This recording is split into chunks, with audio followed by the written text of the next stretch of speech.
Shout out to Anker and their new 757 Powerhouse for sponsoring today's video.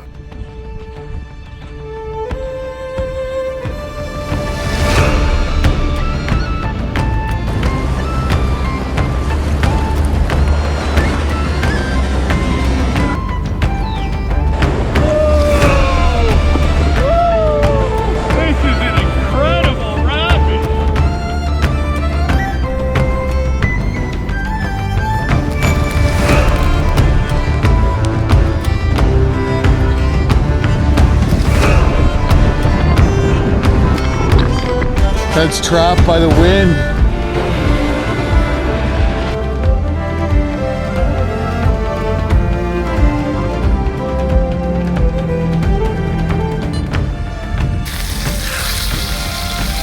Northern Lights. Oh yeah.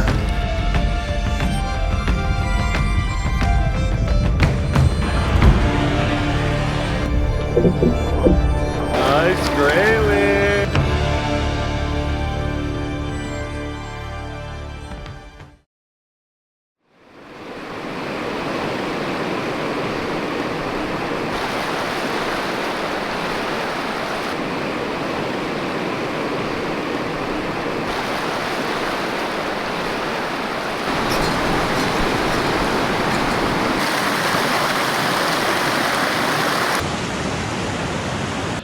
Polar bear country, bop bop bop.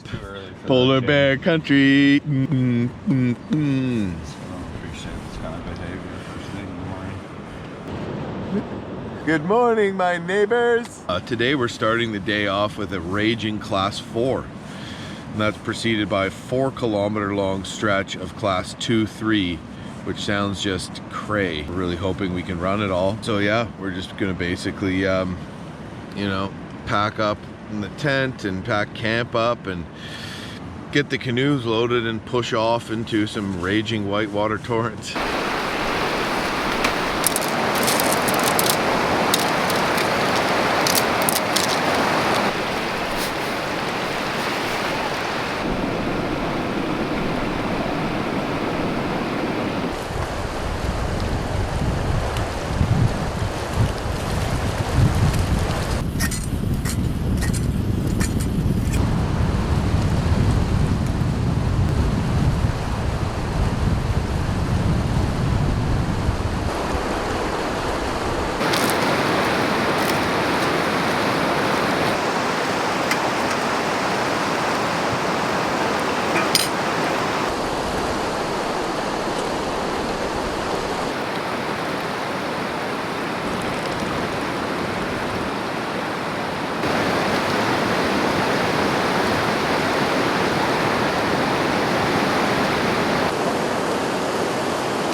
Coming down that 9-bar rapid, I went over a wave that, you know, I guess there was a little rock under. I went over it no problem, but at the back, this just went crunch, and the skid plate broke off, and the actual material, it didn't puncture through, but like one layer kind of ripped off a bit, and it's like a little soft.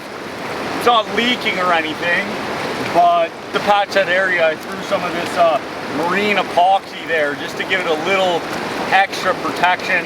It cures underwater, so hopefully it actually adheres and I don't pop it off before, you know, it gets a chance to harden in place. But just an extra line of protection for that spot. I'm sure it's fine, but you know, it's good to have that. It's kind of a weird thing, you know. It didn't seem like much at all, but I guess just the way it hit. He must have just come down and dropped really hard on like a jagged pointy rock, which is crazy because I have a boat made of Tough Stuff Expedition 2 that I've like literally beat the hell out of and smashed on rocks and nothing like that's happened. So just kind of bad luck, but Now we're worried, what if it gets worse? What if it starts leaking into the air pocket and we have like a host of other issues?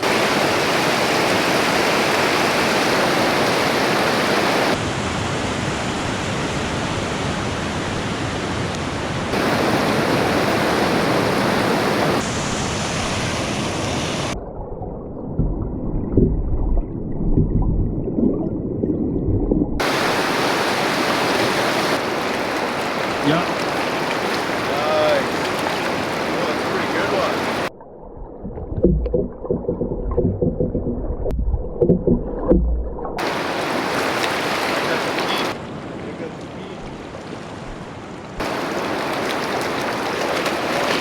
Nice grayling. Pretty awesome. Took a little extra time this morning to do some fishing in the eddies here. Pretty good action and a lot of fun too. We were gonna kind of release what we had, but Ted got one that I guess somehow died or must have gotten the gills. So we're just gonna gut that one, put it in a Ziploc, keep it in the food barrel, and hopefully add another one to the dinner fare tonight as we head along our way. Today we have another serious advanced level whitewater day, and a lot of unknowns. Will it be like that crazy one that we tried to sneak and you know, turned out to be a real handful of heavy, powerful swirly currents, or will it be challenging but manageable? So we don't know really until we get there. My assumption is that there's going to be a lot of fun runnable rapids, and hopefully if some are super big we can kind of manage to sneak down the side. We're probably going to make it roughly around 30 kilometers today. That will put us into about the 70 kilometer from the coast range, which is where we hear polar bears come up to approximately. Well, they can do whatever they want, of course, but the closer you get to the coast, the more likely you are to see a polar bear upriver, and then of course on the coast is the most likely. You only really have to make 20 kilometers a day. We don't really want to leave that necessarily to the last day because we think it might be a rapid heavy day and there's some tidal stuff we might have to figure out. So, you know, getting a little ahead would be good. The first thing we're starting out with is a very challenging, it looks like from the maps, class 3. Then we're faced with a 3.5 kilometer, starts out as a class 1, ends as a class 3, and the river drops 15 meters in that 4 kilometer stretch. So that's going to be pretty wild. So hopefully the river's kind of wide and gives us some berth to avoid some stuff. We're good now. Just going to pack up and get on the water. Looks like there's a ledge down here on River Right.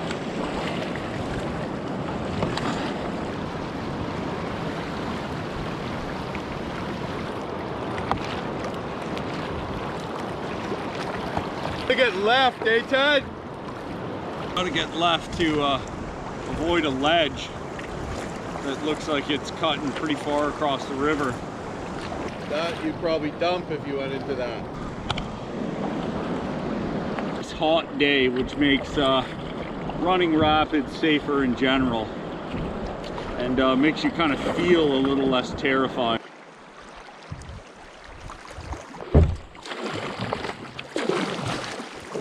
Just saw what I think was a moose antler. I'm gonna go up and have a look. Are you an antler? Jim's here, excited for the antler sighting as well. It is an antler, pretty beat up, pretty beat up. But an antler nonetheless. Still kind of cool. Yeah, waterlogged. Yeah, we're gonna eat the bone marrow. Anyway, kind of cool little sighting. Let's put it here for if someone else comes along, they can see it and be like, antler, yay, and pull over too. It's cool to check these things out sometimes. You can see evidence of flooding and ice smashing the trees way up there. Crazy. Damage here from breakup. All these smashed over trees here. Trees with the bark rubbed off of them.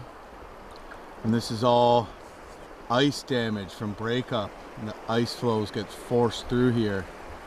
They just so powerful, they just smash down the trees. And it looks like our raging class 3-4 is coming right up around that corner.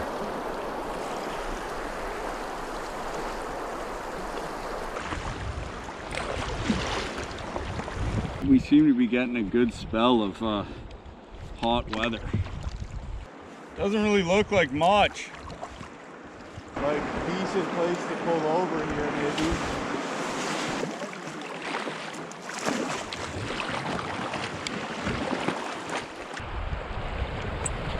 That's evidence of extreme flooding and ice packing up, and then it creates like an ice dam and backs the water up and backs more ice into the dam, and it goes way up the bank, and it's smashed all the branches off this tree here. Pretty wild. And literally bulldoze these trees down. So that's like extreme flooding and ice break up and melt. I mean, we have high water for this time of year, but there's the water there now. What happens And though too? there's where the water gets to. The ice stacks. Right. Right, and then push up, and then it backs the water up, and then the ice just literally, look at that, it bulldozed those Yeah, like trees an up ice there. dam, yeah. You know? But the water still gets way the hell up there. Right. That's flood. We're thankful we're not having to travel in anything like that. That damage is up on shore by the trees there. Boulders ripped out, crazy. This rapid is going to be best run on the right, or we could just go for it. So I say we get over to the other side now, because if we can't run this left, we're never going to be able to get over to the right. There's a ledge on the far right, but it dissipates into a V. Right. From here it looks like we can run it on the far right. Right. Our only option is to just get over to the right and just run it, which is pretty ballsy though, eh? Right. You know? Ferry over, far right, then middle, then kind of get right again. Huh, okay. You can't really get up close to it on the left. It's kind of hard really without walking on a sloping hill through thick bushes for round trip about probably almost 2 kilometers to really do a better job at scouting. But we do have some river notes, which is helpful. So I think we're gonna go for it.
What?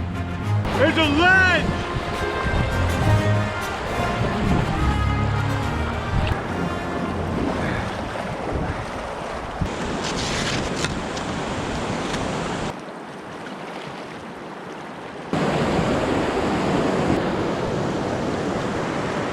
So hot. I just ran that rapid. Heck of a lot of fun.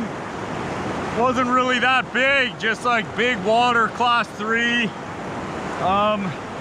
No real boulders to contend with, a bit of a ledge at the bottom we had to skate, but lots of room, and I was just sweltering, so I just jumped in the water with my dry suit on, and it's cooling me right down. Nice fishing spot, I'm sure, too. like Ted's trying to cool down.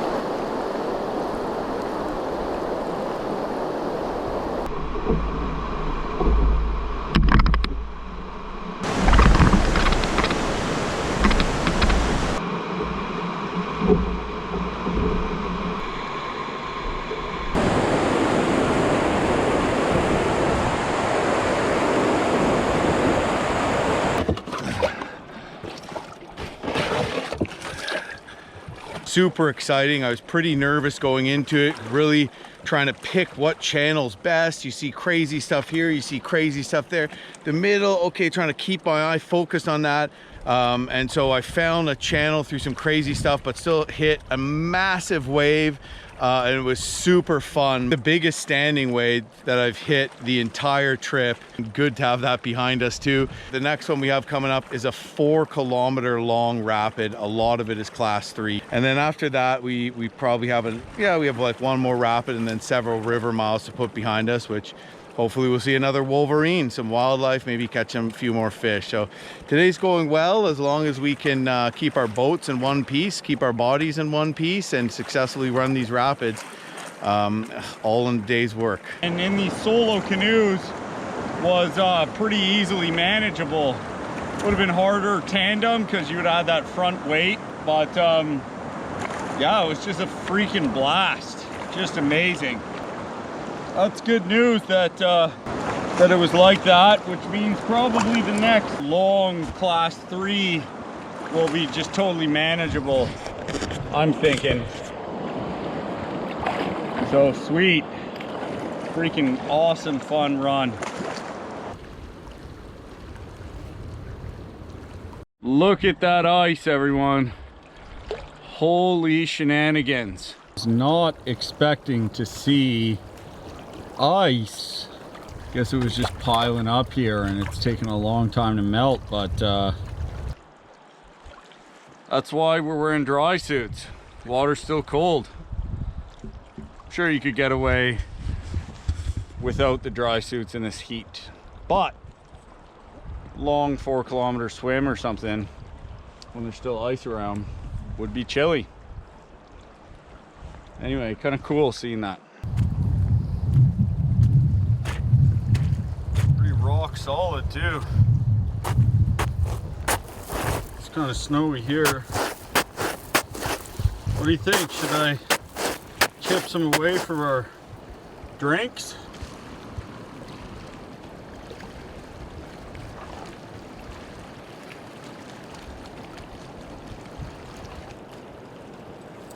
Pretty fun, eh? I hit the biggest standing wave I've hit this trip. Awesome. I wish I hit something a little bigger. Oh God, it was a skyscraper. Sick. Look at this ice. Crazy. This whole area just looks like it's been pulverized by ice in high water, eh? Yeah, man. That's a like thick piece of ice too. Crazy. It's like rock hard. You know that you're in the north when you see ice like that in like July. July 13th, I think. Should we chip some off for our drinks?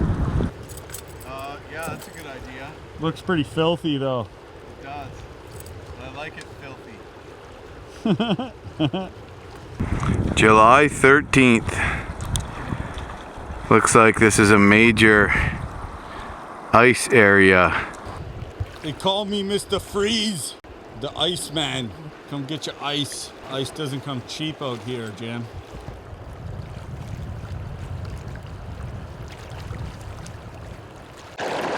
Go bust out the beach ball. We should have brought beach balls for the noses of these seals.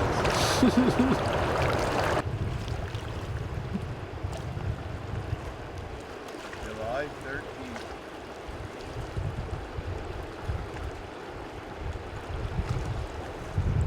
We should have brought the skis and skied that. Yeah, I know. I actually brought my skis, but I just left them back last minute in exchange for my tutu and ballerina shoes. This next stretch is noted as C1 start to C3 continuous. C3, 15-meter drop in the river over 4 kilometers. So the current is going to be very fast, very pushy. There's no notes about boulders or ledges, but we will be on the lookout for those. Can't blindly just trust the notes. But in this case, we're going to for the most part, because scouting 4 kilometers is just almost worth dying over. Just kidding. You should always scout, but I think we'll be all right. Should be pretty interesting.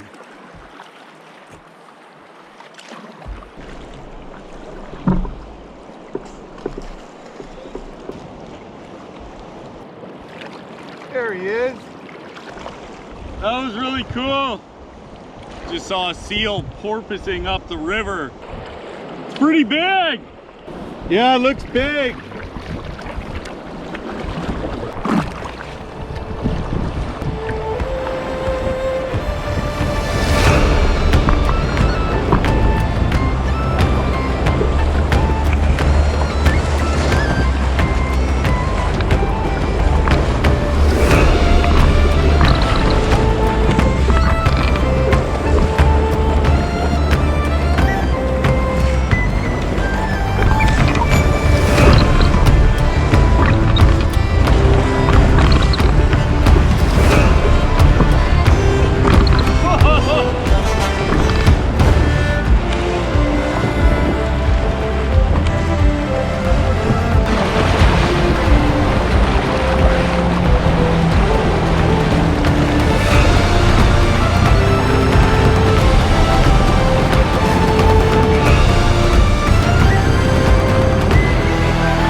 There's just ice like lining the freaking banks here, like enormous chunks of ice.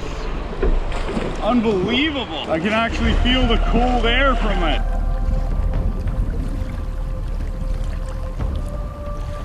Oh, looks like it picks up again here. Oh yeah, still going this rapid. Wow.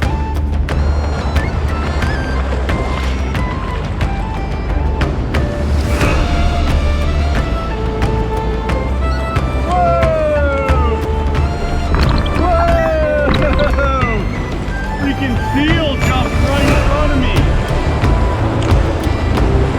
Whoa!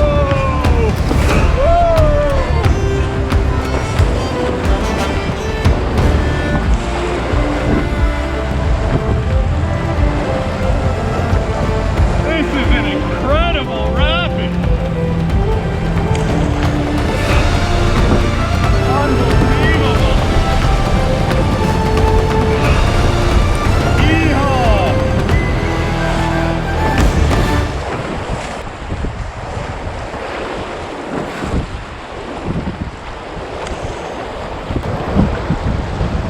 July 13th. Looking more and more like polar bear country all the time. Dude, that was so amazing. Yeah. Look at this ice canyon, dude. Dude, look at it. That was freaking wicked. Wicked rapid. Absolutely breathtaking. Just some wild rodeo through this canyon of ice. So cool. There's like almost like river glaciers. Like the pack ice must have really built up this year. Look at that, all along there. It's all ice. That was incredible. Whoa! Seal just jumped up right there. What a cool experience that was. Wow. The rapid had its challenges, and just the ice canyon walls, and it's almost spat us into an area which is semi-tundra. So beautiful, so incredible, like just surreal, spectacular.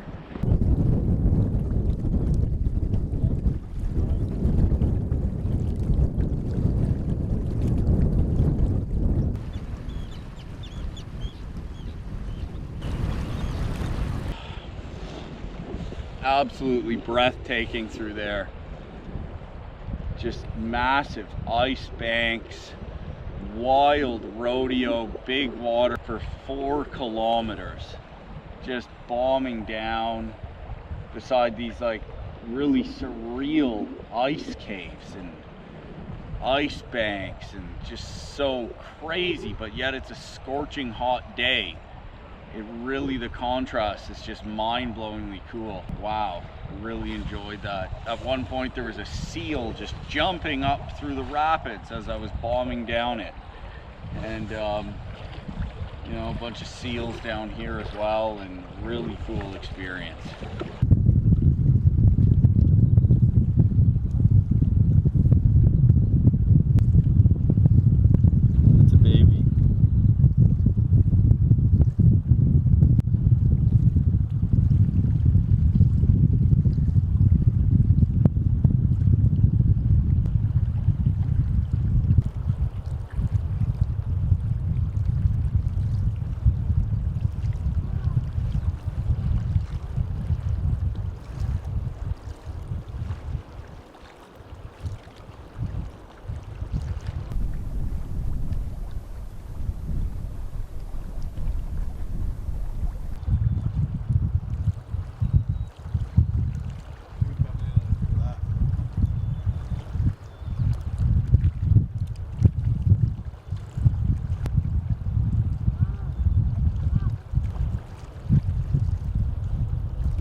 Amazing footage of a little baby seal. It's like just on the other side of this little island I'm on. Like lots of seals, and that was the baby, and it's going around, I guess, with its mom, who was just in the water beside it, and it just got out, and I don't know, it was so freaking cute. But like, we're on a river here. Like we're still 110 kilometers from the ocean, up a river, tons of rapids. There's just more and more seals popping out of the woodworks here. Like, this is unbelievable. We just came bombing down a 4 kilometer class 3 with massive ice banks, even though it's July 14th. And then like, there's just all these seals here. Like, it's just out of this world.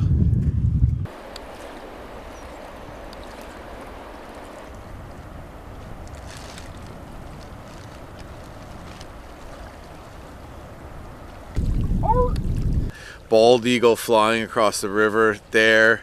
Just tons of seals sunning on the rock. And then there's another little one right here. Are you pooing in the river? I think you are.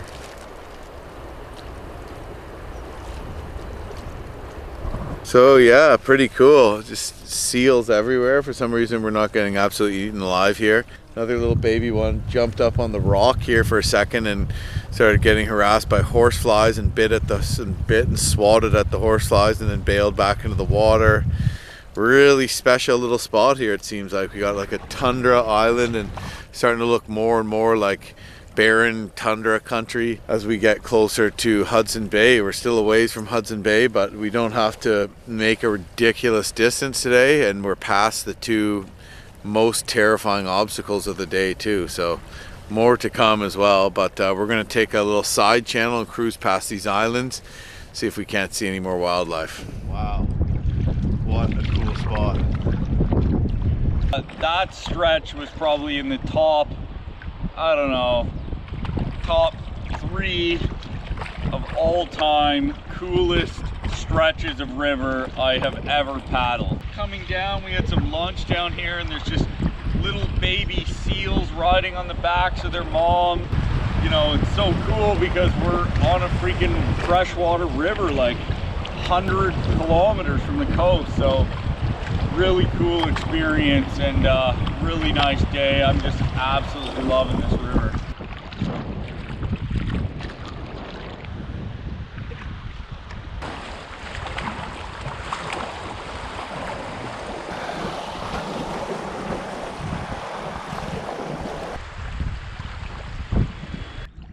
Dude, they're just so cute.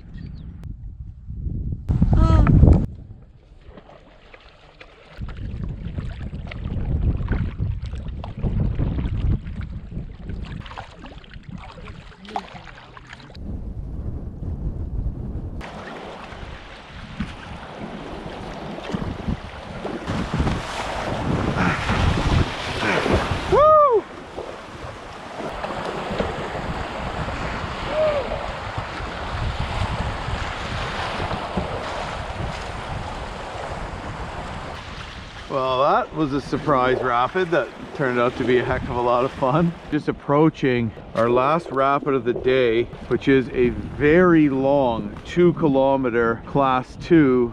The last rapid I went over was not even marked on my river notes, and it was intense. Yeah, if you were to dump out here, it's gonna be a long swim. What a freaking amazing river, dude. Yeah, I know.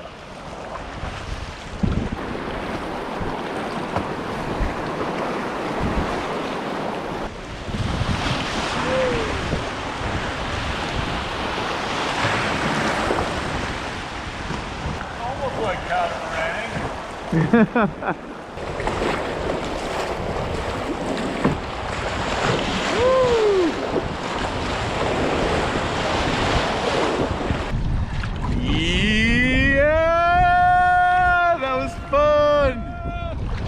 Last rapid of the day. I've spotted another what looks like an antler on the shore, and I think it's a caribou antler. It is a caribou antler. Sick, bud.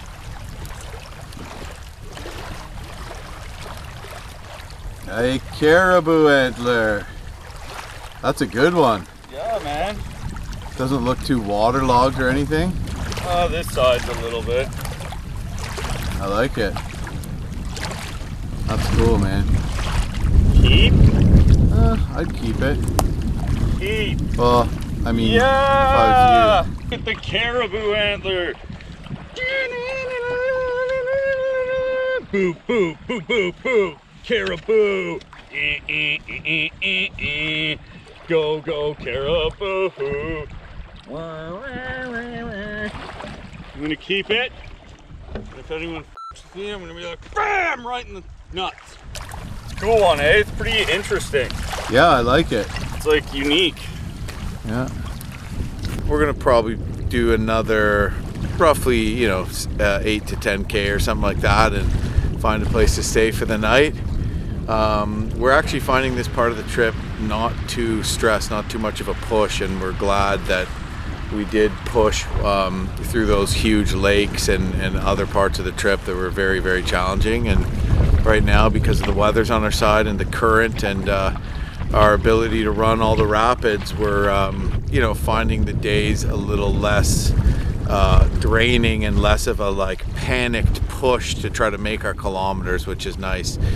Still, you know, whitewater terror, so you know, maybe it balances out, but if it keeps up like this, we should be making our destination. After today, only 4 more days from this trip, and we're basically entering into polar bear country right now.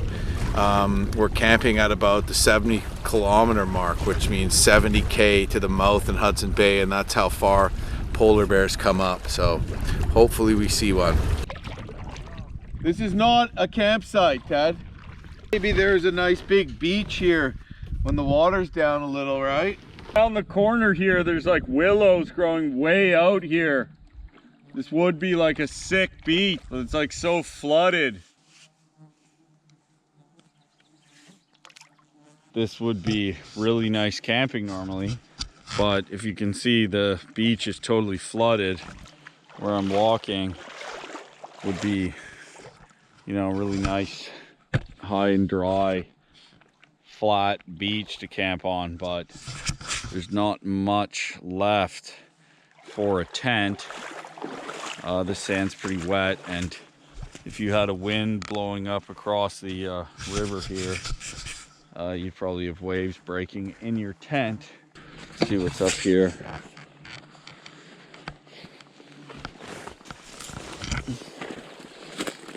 Oh, sucks. Beautiful out though. We see a spot on the other side of the river here that might be a little higher and drier. I think we're gonna check it out. Luckily across the river here, it looks like there's an esker. Looks promising.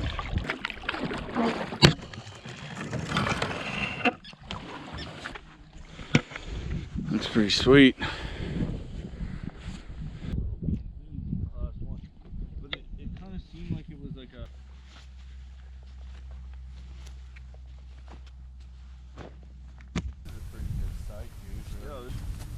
Moose prints here, eh? Like maybe they thought, oh, it's...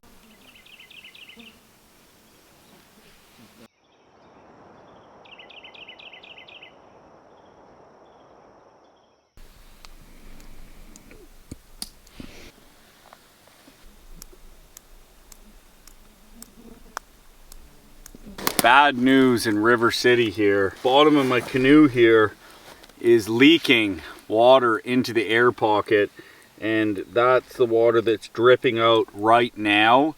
It's actually, this air pocket here has got quite a bit of water in it.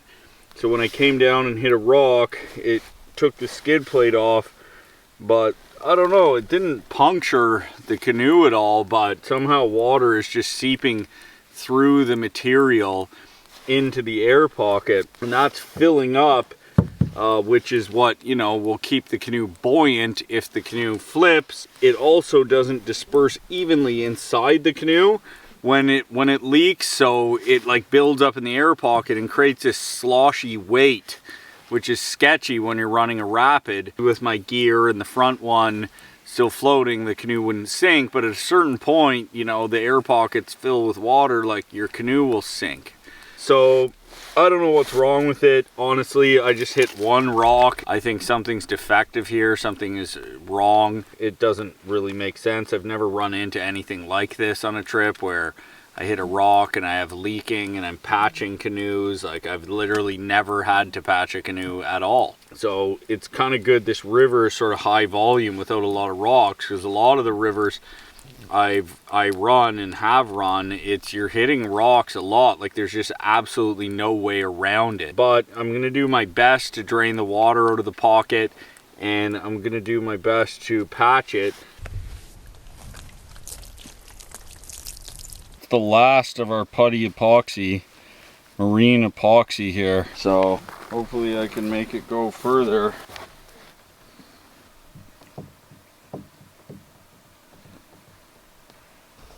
Little nest here with 4 perfect little eggs in it, just on the beach in the sand. Oh, cool. Wow. That's awesome. I guess they abandoned it. We don't know what species of bird these are. Does anybody know? Tell me in the comments.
Look at these northern lights. Oh yeah. Northern lights.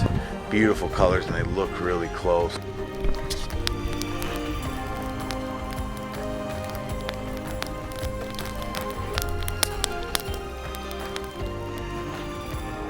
Really awesome day, made it about 30K. So we're doing good. We're not super stressed pushing to make time. We are in polar bear country now. Polar bears are known to come 70 clicks up the river, so we're right on the fringe of it right now. At any point we might start seeing polar bears. Lots more rapids to come, and there's going to be belugas and polar bears and stuff like that. So it's just hopefully going to get better and better. Hopefully we don't get eaten.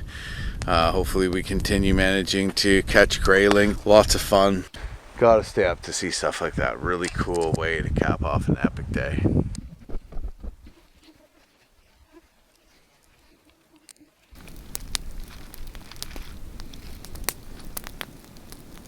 Back here at my house, and there's been tornadoes in the area and we have lost power. But when the power goes out, I'm just good to go. I'm using this Anker 757 and this is a super impressive unit.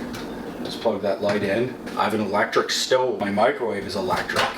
My fridge, all these things, coffee maker, they're all electric. I can't use any of them when the power is down. But with the Anker 757, I can. I'm going to be able to use my computer and even plug in my Wi-Fi router to get the internet rolling. I'll be able to get online and upload videos, etc. The other thing that is super impressive is the fast charge technology. Plug this puppy to the wall and it'll charge from 0 to 80% in 1 hour. This is also a solar generator, so you can charge it back up with solar panels. With 300 watts of solar input, it will charge from 0 to 80% in only 3.6 hours. Absolutely incredible. This is a 1500 watt unit and it's got 1229 watt hours of capacity and will go 3,000 3,000 cycles without losing any battery storage capacity, which is 6 times longer than the industry average. It even comes with a 5-year warranty to back that up as well. They also make smaller powerhouses like the Anker 521 and 535, and they also have a 3,000 cycle battery. It's got this amazing display up here. It shows that I've got something plugged in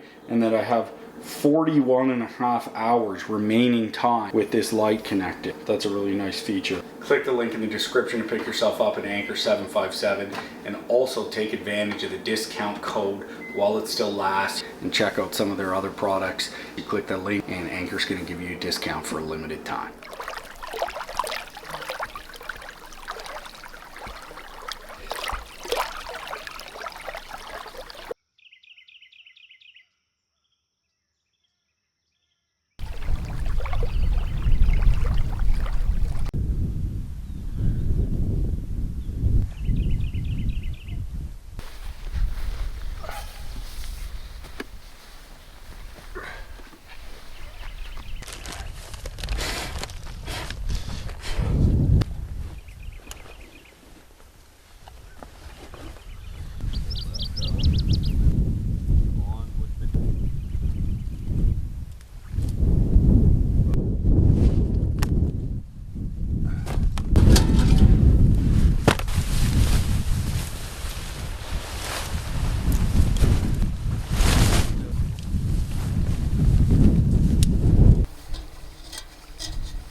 Forest fire smoke is really starting to cloud things up.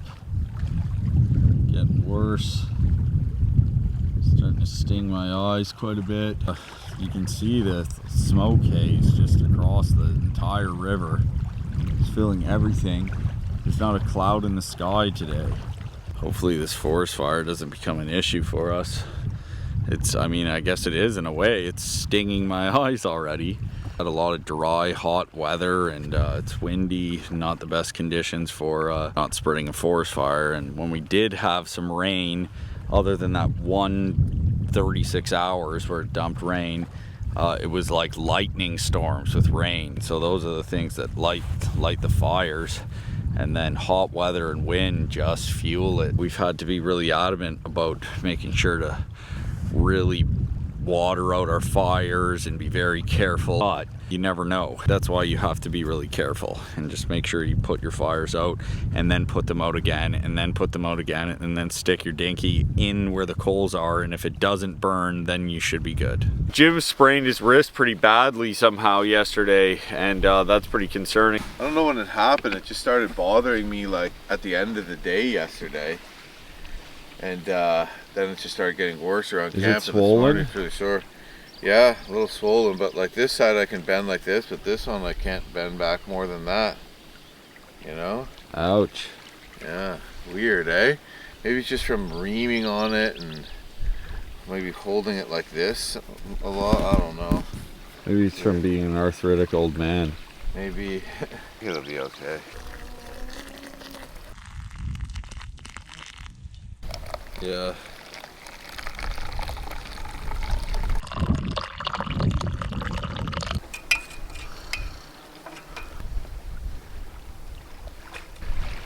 Fish scale.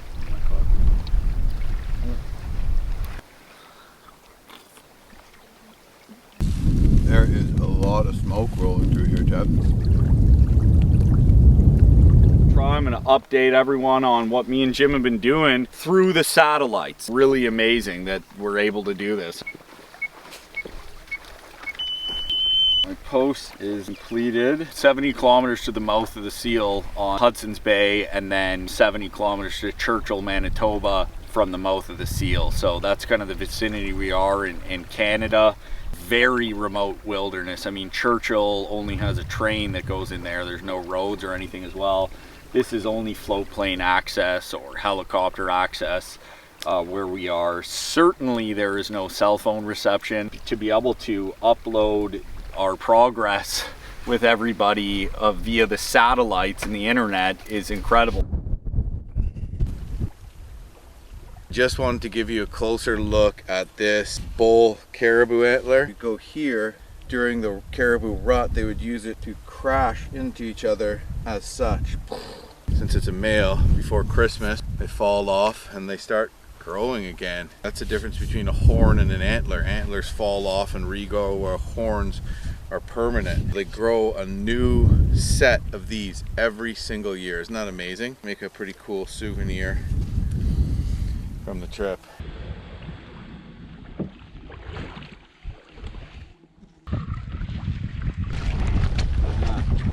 Smokier than it was this morning for sure. There is a lot of smoke and our eyes are burning more and more, and it's at our back, so at least we're paddling away from it. But yeah, the smoke amount has increased pretty substantially from first thing this morning. Just want to bang off 30 of this flat water then today. Then that'll give us like tons of time in the rapids, right? We have to average about 17.5 kilometers for the remaining 4 days because we made up some time the other days, and that will give us some more time to navigate those rapids and maybe want to get to the coast a day early, because that's the most likely place we would see some polar bear. Also, there's a shack there that's safe from polar bears, and also the only place where we would really see any beluga whales and stuff. So there's also this forest fire spreading this way. Maybe getting a little further away from that isn't the worst idea. You can have smoke from fires many miles away from where the actual fire is and be safe, but of course you can also not be safe. So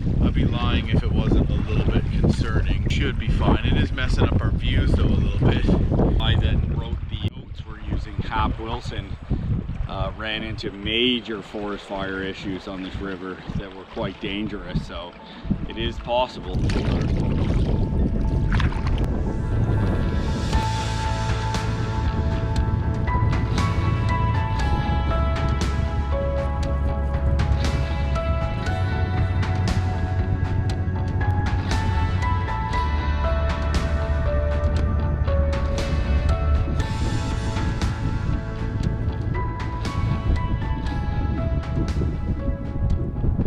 Spotted another bull moose, really cool, on this small island here, and Jim says he got a good shot. I couldn't really see because this haze from this forest fire smoke is just getting kind of a little scary at this point. I'm gonna try to paddle up a bit and see if I can have a better look at this moose.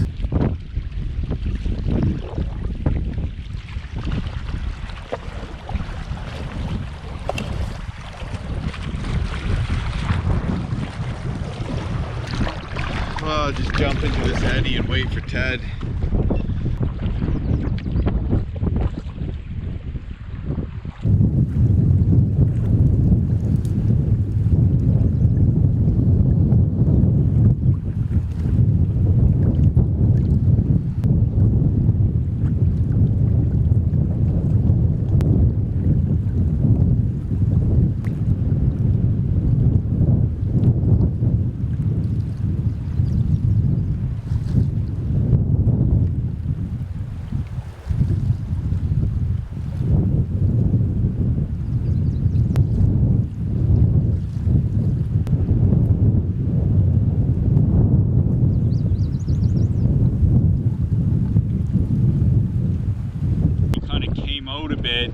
And swam out for me. Fortunately in the canoe it was really kind of shaky for most of it, but looked over and I just saw this giant figure just sort of standing on this island, and I had to do a bit of a double take because he saw us before we saw him, and he was sort of curious and looking at us. This is the island I'm waiting for Ted behind while he goes and tracks a moose, and just climbing up on it, and it is super cool. It's just a huge mound of peat. Look at this.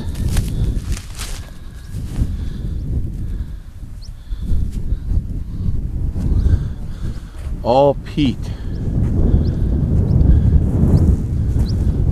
Oh, and look what we have here.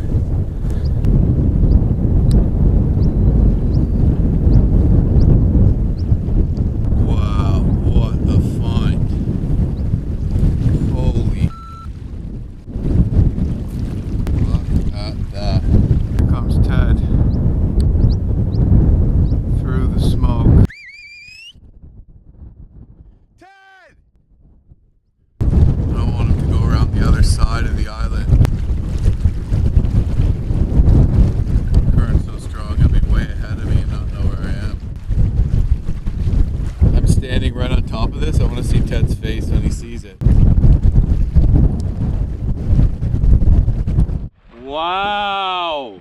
Are you kidding? Dude, that is mint. Oh, Eddie out over here. Come check out this island. It's long. Good reaction from Ted. So I just came down and Jim pulled over on an island because he got caught in the current and couldn't really get to the island with the moose, and so he walked up on this thing, and as I'm going past, he has this absolutely perfectly bleached caribou deadhead with the skull and both antlers attached.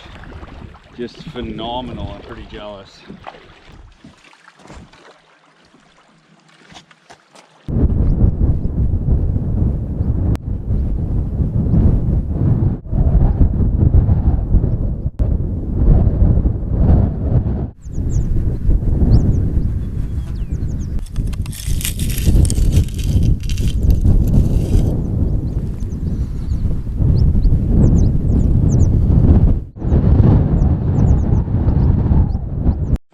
Gonna go check out this island and see this deadhead that Jim found.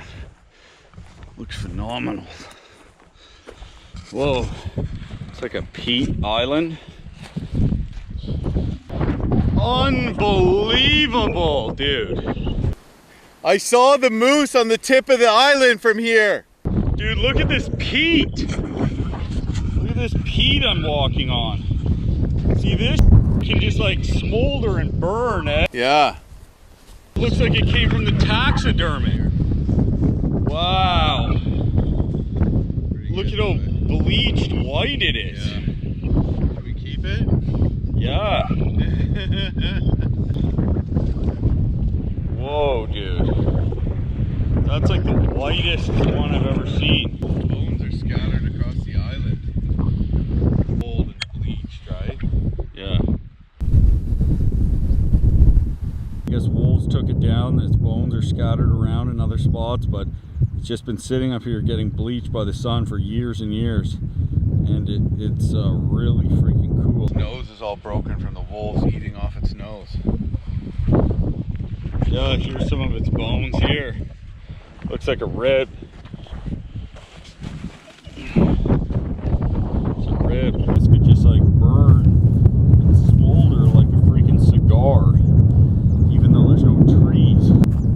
So it must have been a wolf kill. Wolves killed this caribou here. Andy, when you saw me, that's exactly where I found it. I hadn't even picked it up yet. Never seen something so sun bleached before, ever. Well, that is really wild. Just a really cool chain of events with that moose and the caribou. I guess was taken down by wolves here, and here's its bones scattered around, and the massive head with antlers. Just really freaking cool. Just how sun bleached it is. I guess just being on this peat island, it's just exposed to tons of sun, and the sun has just bleached it. It's just been dry and high for a while. Some really amazing wild country here, that's for sure. Look at this. How do these peat islands form? Someone tell me. I'll look it up when I get back, but pretty wild.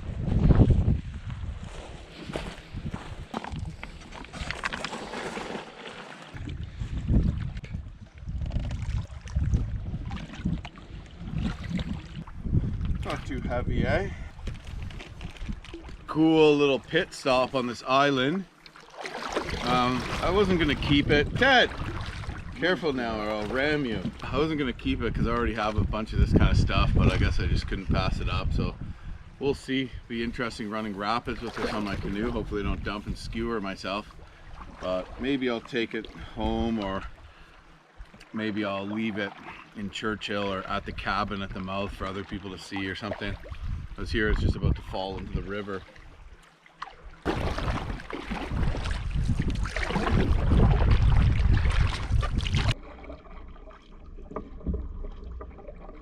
Coming through a bit of a side slaw here, and I just spooked a cow moose that was in the willows on the bank at the same time as I was looking at a seal that popped up right in front of me. Pretty cool. So that's 2 moose for the day. Unfortunately, it was spooked and running off, so I got a good look at it, but not enough time to pull up my camera.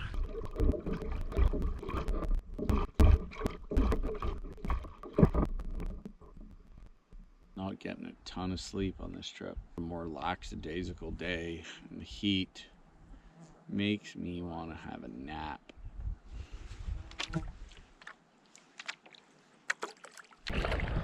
We are just in a very wide stretch. You know, it looks like a freaking big lake, but there's quite a strong current ripping through it. Just so much water, such an unbelievable river, really. Incredible.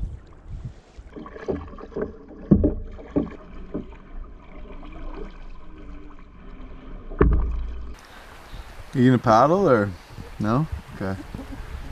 Here on my right, we have a peat island. It is a flat plateau up there, very picturesque, very interesting. Paddle, you little trout sniffer.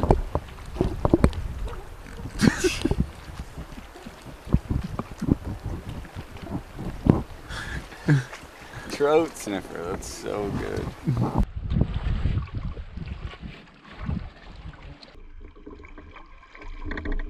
Just checking out the Ray Plateau.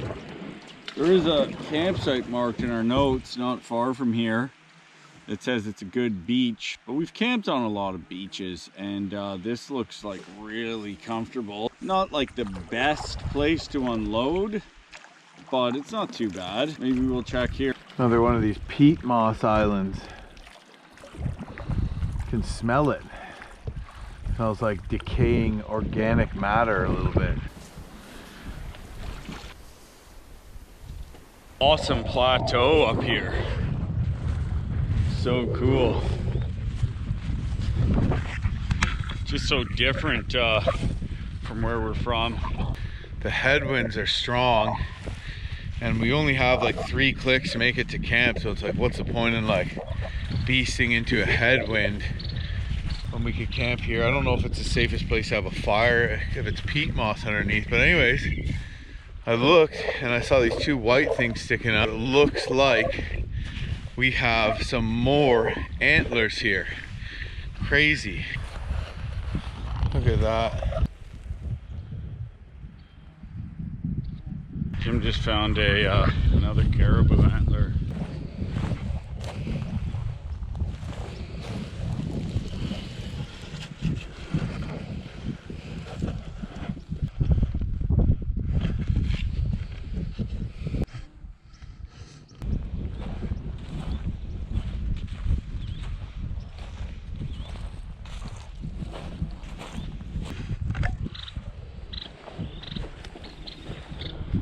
Well, Jim and I decided to not camp there because it seemed like a bit too much of a peat plateau, which would mean we couldn't have a campfire safely. Also, it was a bit of a hike to get our gear up there and sort of deep on the shoreline, and it felt like maybe the wind had died a bit, so we're moving on to the next campsite. Hopefully it's not flooded out. It's marked as a good beach. Looks like maybe there's enough space.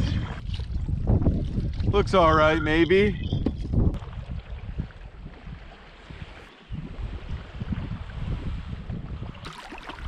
I mean, if the water was just a little lower, there'd be an epic beach here, though. Out there, those willow growing, that's about 1 foot deep. So if the water was 1 foot lower, the beach would be like all the way out there. And then there's rocks out there even. So I think normally this beach is actually way out there, like gorgeous beach. You can see not long ago the water was way up here. You could fit a tent in and just cross your fingers that the wind doesn't blow up. Or we could camp in this upper section that is over here. Bit of a footpath, maybe for high water or people that don't like camping on the sand. Oh yeah, there's a plateau up here. So yeah, we could camp up here for sure. Wow. Crazy. This ground just freaking caved in here. Look at that. That's pretty crazy. Wow. It's almost like a bit of a sinkhole. Up and over there too. Just beautiful day. It's about 7:30. But the sun is just, I don't know, it feels like this evening. It doesn't get dark till so late. The sun's, it almost looks like the moon up there. I think it's because of the smoke in the air.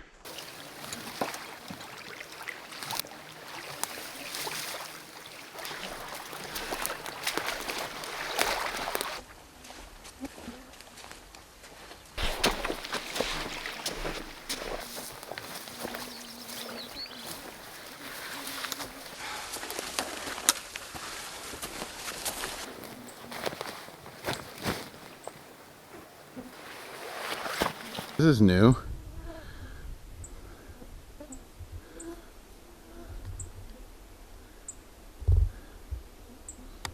The lake over there.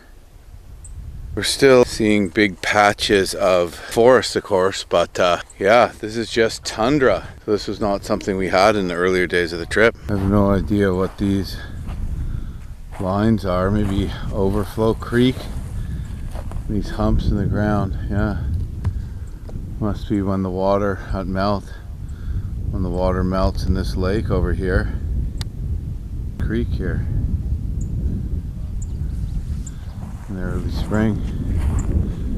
But yeah, very different country than earlier parts of the trip. Very different for sure. It's just how far north we are. There's not any significant elevation here or anything. We're just far enough north that there's large areas of permafrost and soil, I suppose, that's not conducive to the growth of forests. Oh, this is gonna be home for the night.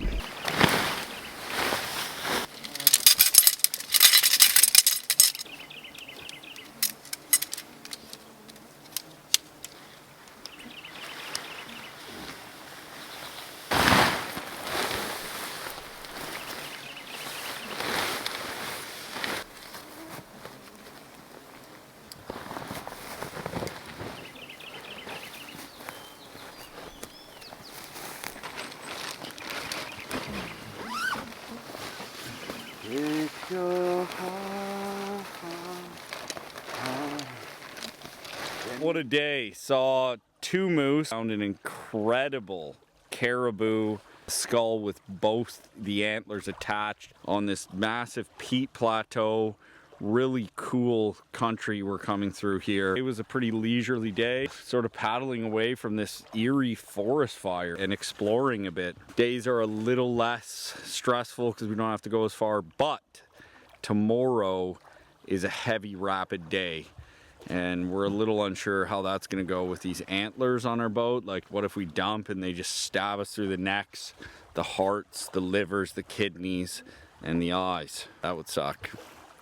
But should probably be all right. We'll assess it. Jim's wrist is hurting. It's swollen. So that's concerning because we've got like 4-kilometer rapids, I believe. Some big class 3s. Probably just gonna take Advils and go to bed.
tomorrow we have a lot of intense stuff to face in the way of serious whitewater and also polar bear danger.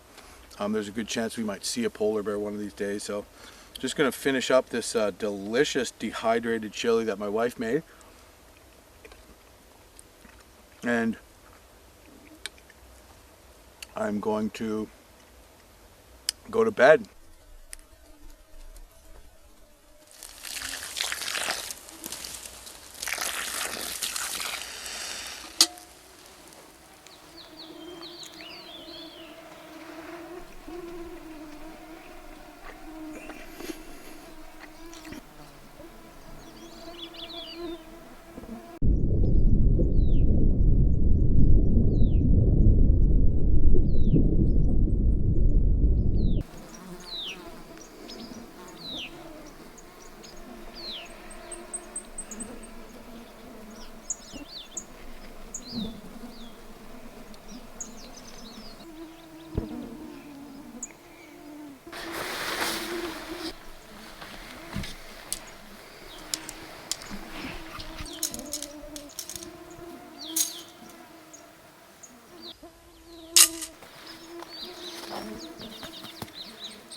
All these trees have been smashed, knocked over.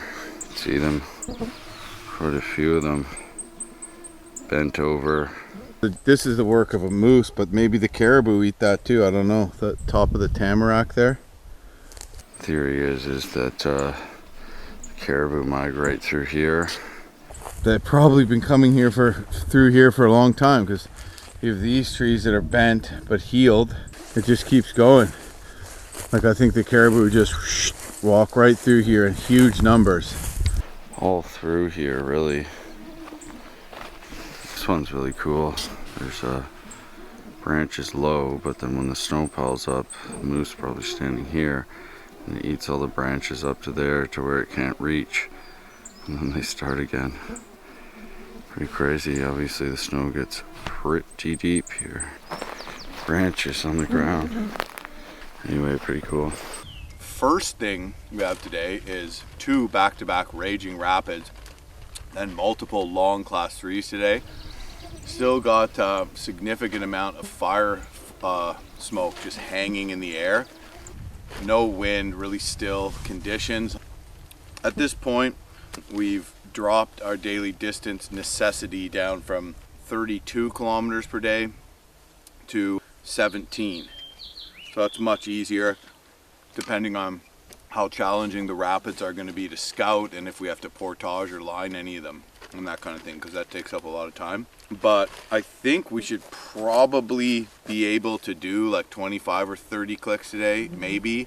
And if we were able to do that, that would give us a little buffer time, because we'd arrive at the coast a little early, because our boat pickup is only based on weather. So that might mean the guy, if he has a better weather window, might be able to come early, but it also just means that we're there and we're ready for our pickup. Good chance we see some polar bears either today or over the next 4 days too. So we're gonna be on the lookout for them. Raging whitewater rapids and polar bears are the two main dangers, but also the two main cool things we get to see and do too, if all goes well. So hopefully we can find a good balance. Just wanted to give a bit of an update on this weird wrist injury I had. Happened after an intense day of whitewater, but I didn't notice any pain or anything weird in the rapid, and I didn't even notice any pain until much later on that day. The next morning was very painful. It's hard for me to do up my bag and stuff like that. Today it's maybe not as sore as it was yesterday morning, but it's really swollen on this hand here. Like, you can't really see my knuckles. Like, the whole hand is swollen. This wrist is much bigger. You know, it just feels bigger. It feels swollen. So I must have done some like weird ligament damage, and it's a little concerning because today there's some whitewater that's going to need some serious quick maneuvers. So maybe I'm going to have to paddle some of these rapids left if I'm in too much pain to paddle them with my right. Even just doing that, I can feel it all the way down in my forearm. So really weird kind of injury. Fortunately, it's happened, you know, closer to the end of the trip, but it's also at the point where there's like a ton of whitewater where I really need to use it. So yeah, a little concerning. I don't know if it'd be recommended really to use it, but when you're out here, you know, what other choice do you have? I'm gonna make a phone call because we have a guy coming to pick us up on the 19th from Churchill, Manitoba in a boat. He's got to drive 70 kilometers on Hudson's Bay, pick us up at the mouth of the Seal River, and take us back. Well, we'll be getting our train the next day. That's weather permitting. Hudson's Bay is absolutely freaking massive, and it also has massive tidal flats. Like, literally, if you screw up the tide, you'll be like 2 kilometers out in mud up to your neck, just like sinking and drowning with a polar bear eating you because you can't get away. So, you know, you want to schedule this correctly. So I'm going to call Jack Batstone is our contact, who's going to come out in the shuttle. I'm going to be telling him that we're on schedule for the 19th. Hi Jack, this is Ted Baird calling. We are 50 kilometers from the mouth on the Seal River, July 16th. Today we are on schedule to be picked up on the 19th at the cabin. All is well. Been a great trip so far. Touch base with you soon. Take care. Bye. He's essentially risking his life to come and get us 70 kilometers out on this massive freaking stretch of ocean. He's got to take precautions as well. So hopefully everything's good on his end, and hopefully we have a safe 50 kilometer descent. R3 heavy wave center play, followed by R1 or 2. Then we just have some swifts and we're okay for a bit. And then we have 3.5 kilometers of R2 and 3 bouldery center run. Where's that C34? I thought right after that. It's right after the oh, the deadly run. Yeah, it's right after Scout caution. Look, it's marked as a waterfall. C34 deadly rapid, right scout. We are departing camp on this really actually beautiful day. Super calm, really nice paddling.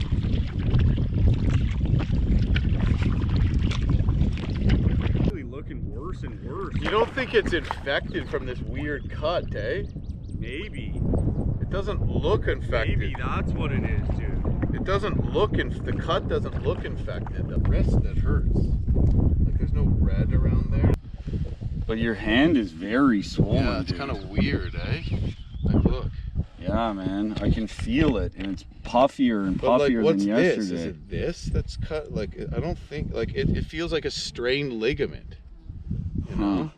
But it almost feels like it could be like some sort of like bacterial infection or something. Right, doesn't it? man. That's making me concerned. The infection thing is definitely concerning. I think it'll be okay. It feels better than yesterday. You know? Well, you took Advil though.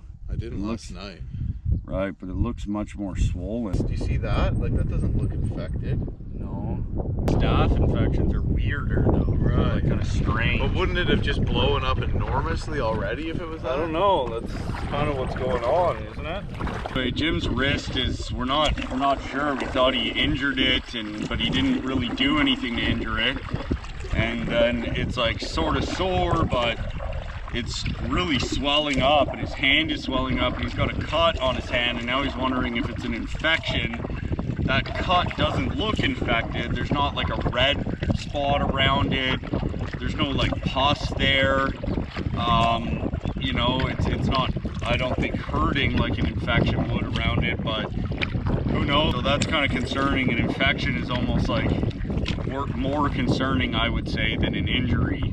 The trip's almost done. We brought some clindamycin, so we have some antibiotic. I wonder if it could be an allergic reaction, competitive black fly bites or something. Could be. We have Benadryl and prednisone.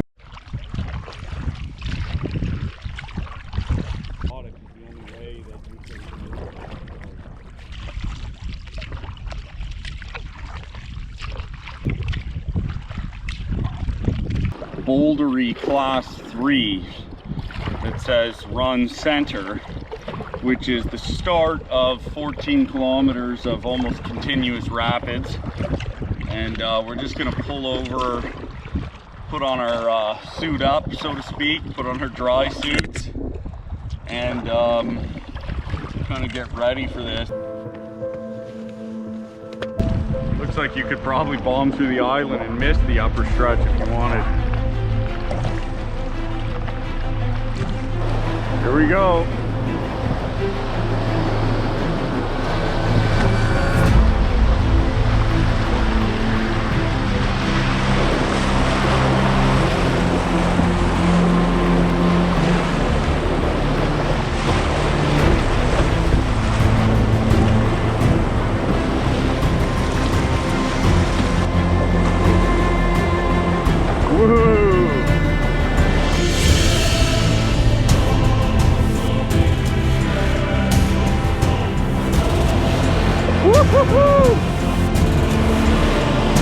Wild.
That was a 3-4. Yeah. From upriver, it didn't look very bad.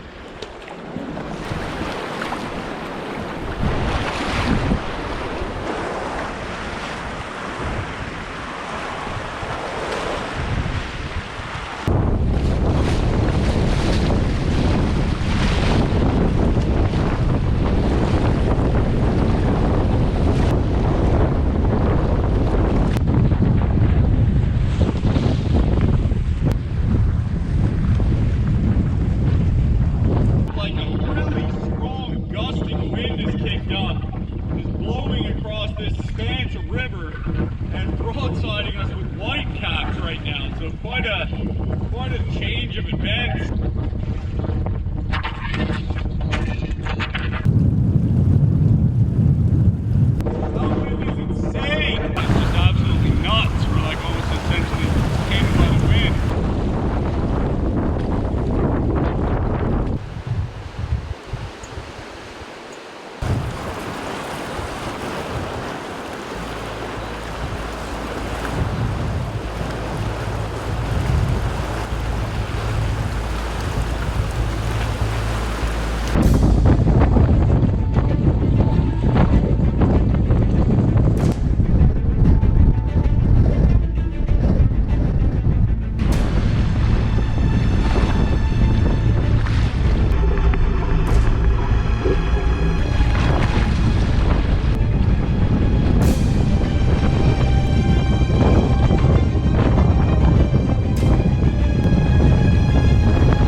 Ted's trapped by the wind.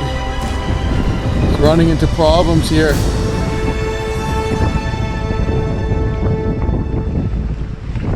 Looks like he's almost home free into a more sheltered area. Wow. I don't think we can go anywhere till this wind dies. Couldn't even make it to the next point and back. Just insane.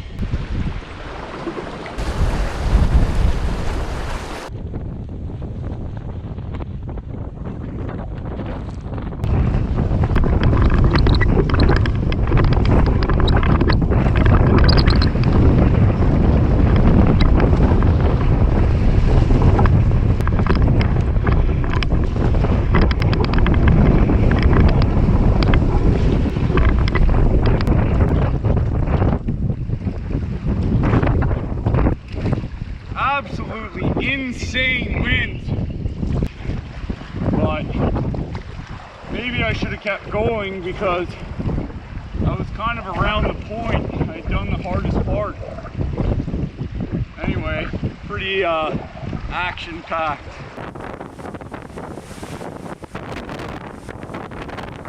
Windbound here on the river. It's not even that big of a section of river, but it is just so incredibly windy. We tried to make a run for it and had to turn around, and I got hung up on a little rock, so I couldn't advance, and then got spun and blown into shore and had to actually get out and line my boat for a bit. Jim made it back, but essentially we just kind of need to get around this point a little bit, and we just can't do it. It's just so insanely windy. And the gusts are nuts. I was like paddling. It felt like I was just standing on a rock trying to paddle it. And yeah, just freaking bananas. And the wind, it only has like 1 kilometer to build. So today we thought was gonna be dangerous rapids, but the rapids turned out to be okay. And now it's this freaking wind.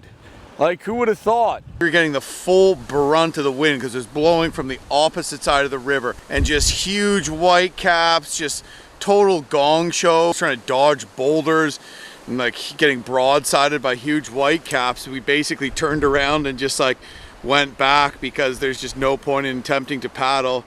We still have a ways to go today. We thought it was going to be like relatively easy other than the white water, and here it is going to be challenging. We'll see if we even make it today.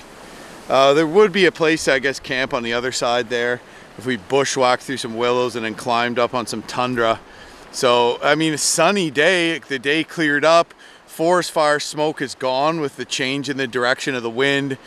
But man, talk about wind. So yeah, I think we're just gonna have to wait this one out for a while anyways, just to be safe.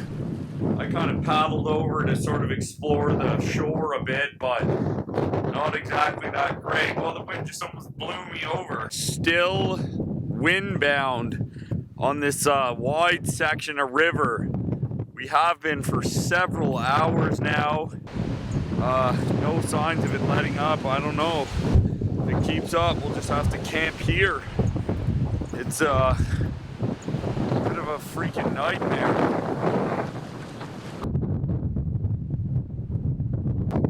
Kind of weird, I just came across this really old stake. Probably some sort of mining camp across the way that maybe burnt down in a forest fire.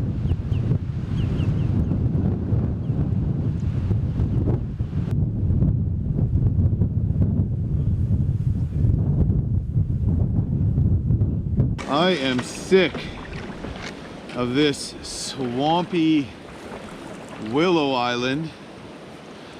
Ted went over to shore and there's some tundra up there. Wind still hasn't died. It's like 6:30. I've been just like sitting here doing nothing for freaking a long time. So, I mean, maybe we're just gonna camp here and hope that the wind is broken by tomorrow. We'll see, but at least the wind's keeping the bugs down.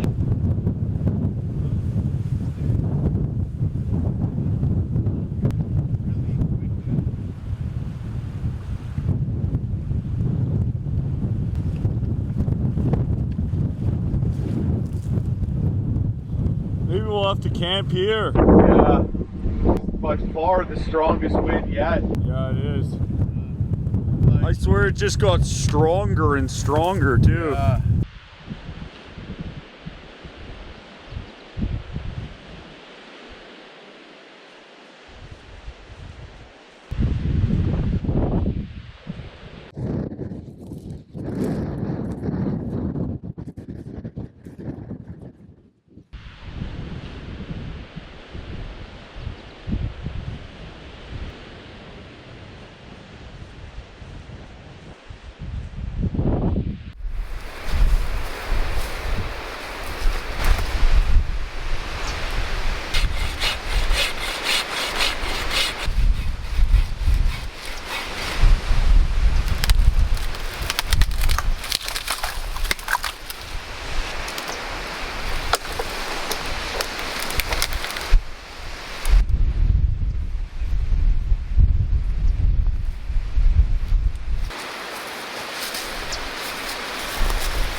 I counted the rings on this tree. They grow much slower up here because of the extreme cold temperatures and short growing season.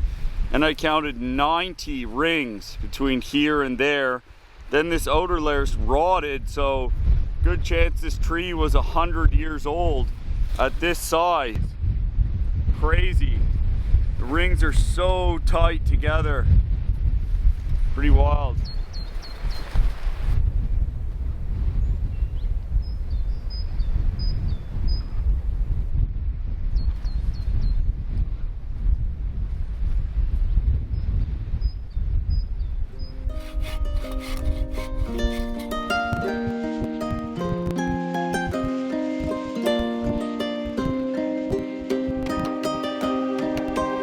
Might see a polar bear today or sometime soon, I don't know. So we're gonna keep our eyes out for it. We're making better time than we thought too.